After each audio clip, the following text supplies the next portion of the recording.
कैसे हैं आप लोग। सो फ्रेंड्स, आज जो वीडियो हम वॉच करने जा रहे हैं, ये वीडियो है इसरो के चंद्रयान 3 की पहली ही झलक से उड़े दुनिया के होश, झूम उठे भारतीय। सो जल्दी से चलते हैं और देखते हैं इस वीडियो को। ओरिजिनल वीडियो का लिंक नीचे डिस्क्रिप्शन में मिल जाएगा, तो आप वहां से ओरिजिनल वीडियो वॉच कर सकेंगे। So yes, let's start the video and here we go. 1 2 3 go.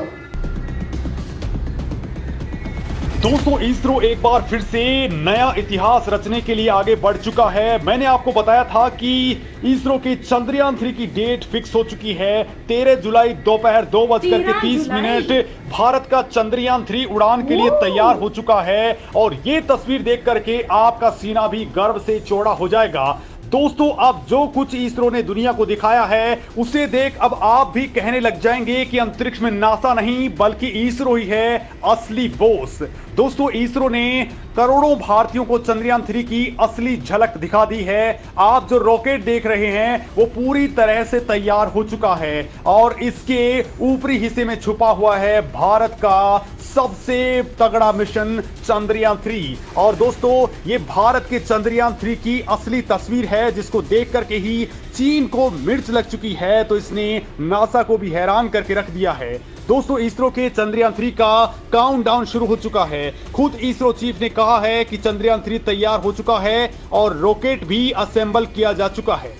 दोस्तों, यही है वो रॉकेट जिसको देखने के लिए भारतीयों की आंखें 7 सितंबर 2019 से तरस रही थी और अब इसे देख करके आपका सीना भी फक्र से चौड़ा हो जाएगा। बस दोस्तों, ये महीना अब नया इतिहास बनते देखने वाला है। लेकिन दोस्तों, आखिर इस बार ऐसा क्या हो रहा है कि चीन और पाकिस्तान छोड़िए, अमेरिका की स्पेस एजेंसी नासा भी हैरान है।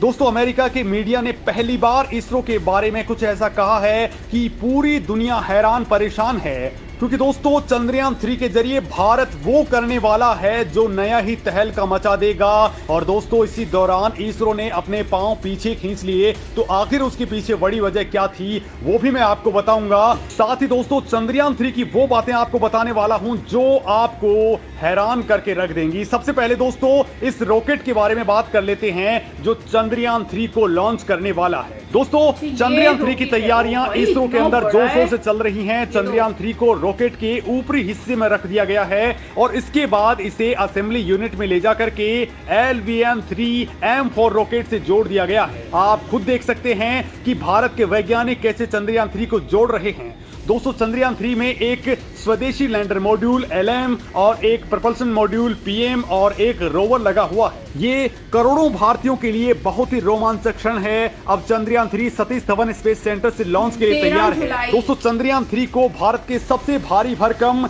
LVM-3M4 रॉकेट से अंतरिक्ष में लॉन्च किया जाएगा, जहां से चंद्रयान 3 का प्रपल्सन मॉड्यूल स्टार्ट हो जाएगा, जो चंद्रयान के लैंडर मॉड्यूल को चंद्रमा की कक्षा में पहुंचा देगा। और ये कक्षा होगी 100 किलोमीटर ऊंचाई वाली कक्षा, जिसके ऑर्बिटर में ये ले जाकर के चंद्रयान 3 के लैंडर को छोड़ देगा। दोस्तों, भारत का GSLV Mark 3 या फिर इसे LVM-3M4 रॉकेट कहें तो ठीक होगा, जो करीब 6 मंजिला ऊंची इमारत जितना ऊंचा है। ये 3 स्टेज का रॉकेट है और इसका वजन 640 टन है। दोस्तों, ये अपने साथ 37,000 किलोमीटर ऊंची जियो सिंक्रोनस ट्रांसफर ऑर्बिट में 4,000 किलोमीटर वजनी सैटेलाइट को ले जा सकता है। तो वहीं 160 से 1,000 किलोमीटर की ऊंचाई वाले लोअर अर्थ ऑर्बिट में 8,000 किलोग्राम वजनी सैटेलाइट को छोड़ सकता है।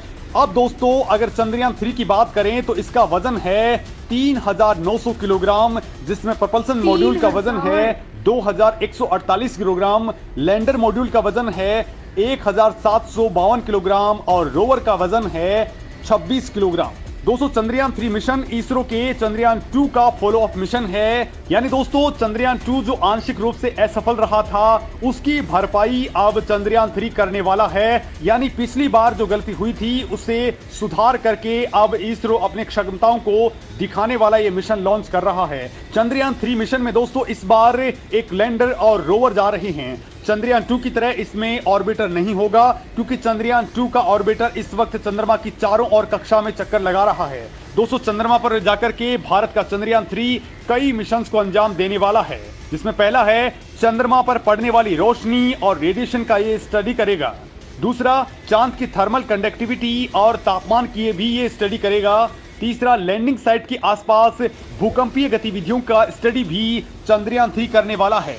चौथा, ये प्लाज्मा के घनत्व और उसके बदलावों का भी अध्ययन करने वाला है। पांचवा दोस्तों, चंद्रयान 3 चांद पर हीलियम 3 के साथ ही कई खनिजों का पता लगाएगा जो धरती के लिए बेहद खास होंगे। दोस्तों, इस बार चंद्रयान 3 में भारत के वैज्ञानिकों ने कुछ ऐसी तकनीक लगाई है जो बेहद खास हैं। इसका एल्गोरिदम पूरी तरह से अपडेटेड है जो अपने आप में बेहद खास होने वाला है। इसमें सबसे बड़ी बात है कि इसमें एल्टीमीटर लगा है जो ऊंचाई का पता लगाने का काम करेगा। साथ ही दूसरी बड़ी तकनीक है वेलोसीमीटर जो लैंडर के उतरने के समय गति का मापन करता रहेगा ताकि चंद्रयान 3 ठीक से लैंड कर पाए या पूरी सटीकता के साथ लैंड कर पाए। दोस्तों, इसरो वैज्ञानिकों को उम्मीद है कि लैंडर रोवर चंद्रमा पर 14 दिनों तक काम करते रहेंगे, लेकिन दोस्तों हो सकता है कि ये इससे भी ज्यादा काम करे और इसी दौरान रोवर अपना डेटा लैंडर को भेजता रहेगा और लैंडर सीधा IDSN यानी इंडियन डीप स्पेस नेटवर्क से कनेक्ट रहेगा। दोस्तों, आपको बता दूं कि डीप स्पेस नेटवर्क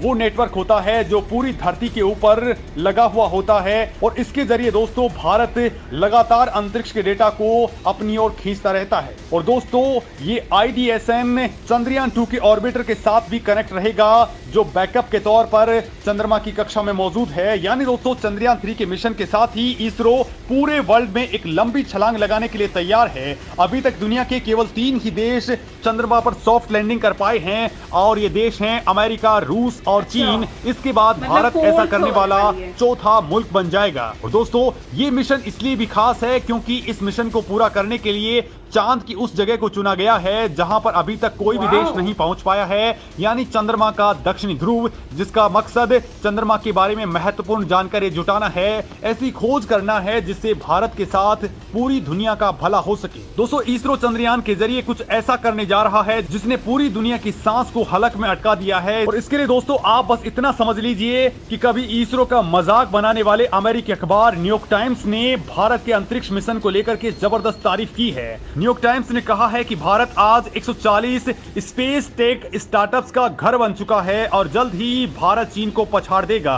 अखबार ने दोस्तों ये कहा है कि भारत ने 1963 में जब पहली बार अपना रॉकेट लॉन्च किया था तब वो दुनिया की सबसे अत्याधुनिक तकनीक का पीछा करने वाला सबसे गरीब मुल्क था। तब साइकिल पर रख करके रॉकेट के हिस्से को लॉन्च पैड तक ले जाया गया था, तब बैलगाड़ियों का इस्तेमाल हो रहा था। लेकिन आज अंतरिक्ष की दौड़ में भारत ने बहुत मजबूती हासिल कर ली है।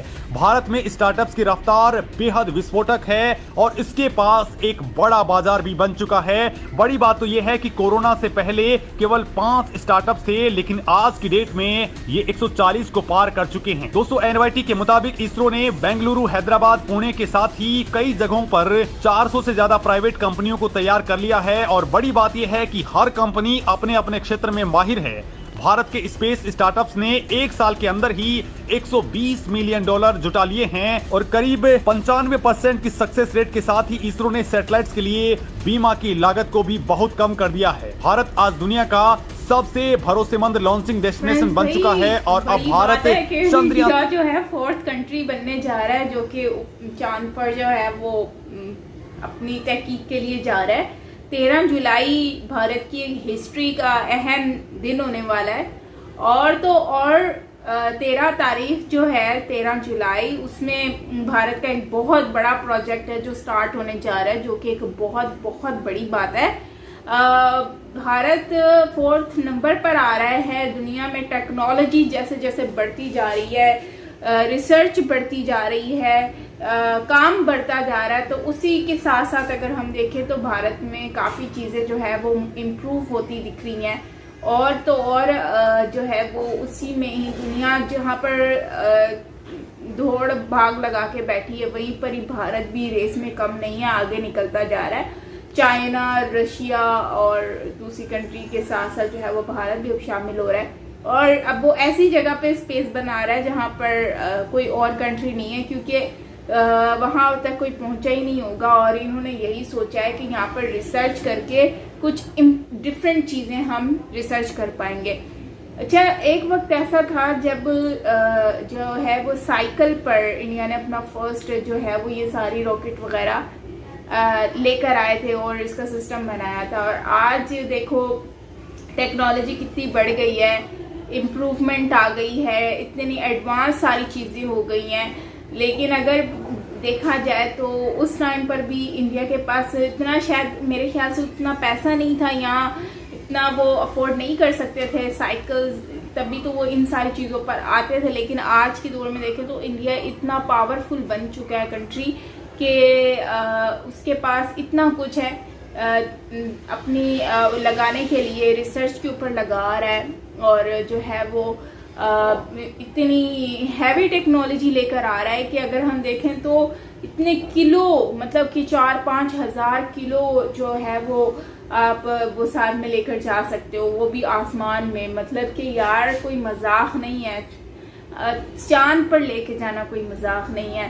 तो मैं तो यही कहूँगी कि बहुत ही ज़बरदस्त, बहुत कॉन्ग्रेचुलेशन। मुझे तो बहुत ज़्यादा बेसब्री से इंतज़ार है 13 जुलाई का कि मैं लाइव देखूँगी इसको, तो बड़ा ही अच्छा लगेगा। तो इस पर यकीनन व्लॉग्स भी आएंगे, व्लॉगर्स तो रेडी हो गए होंगे ये खबर सुन के। सो एक्साइटमेंट हो रही है, लेकिन खुशी भी हो रही है कि इंडिया इतना आगे निकल रहा है। काश हमारी कंट्री में भी इतनी होता तो वो भी आज आगे निकल जाते, लेकिन उन्होंने इन चीज़ों के ऊपर इतना फोकस ही नहीं किया। हालांकि पाकिस्तान इंडिया से पहले इस तरह की चीज़ों में आगे आया था, लेकिन आज देखें तो पाकिस्तान बहुत पीछे चला गया है, लेकिन इंडिया इज़ गोइंग सो फार पे। सो ये बहुत ही अच्छी बात है भारत के लिए। तो I am very happy, at least हमारा पड़ोसी मुल्क डेवलपमेंट तो कर रहा है, इम्प्रूवमेंट तो ला रहा है। हमारी तरह तो नहीं है ना कि बस रोटी कपड़े के लिए बस रो रहा है। नहीं, बहुत अच्छी बात हो रहा है। वैसे एटलीस्ट इंडिया मांग तो नहीं रहा, बट कोई नहीं, हमारी कंडीशन भी सही होगी। एक दिन हमें भी गुड न्यूज़ इस तरह की सुनने को मिलेगी कि हमारी टेक्नोलॉजी भी आगे बढ़ रही है। तो खैर, क्या कहते हैं आप लोग इसके ऊपर कमेंट सेक्शन में ज़रूर बताइएगा। बाकी मिलते हैं नेक्स्ट वीडियो के साथ। Till then take care, lots of love and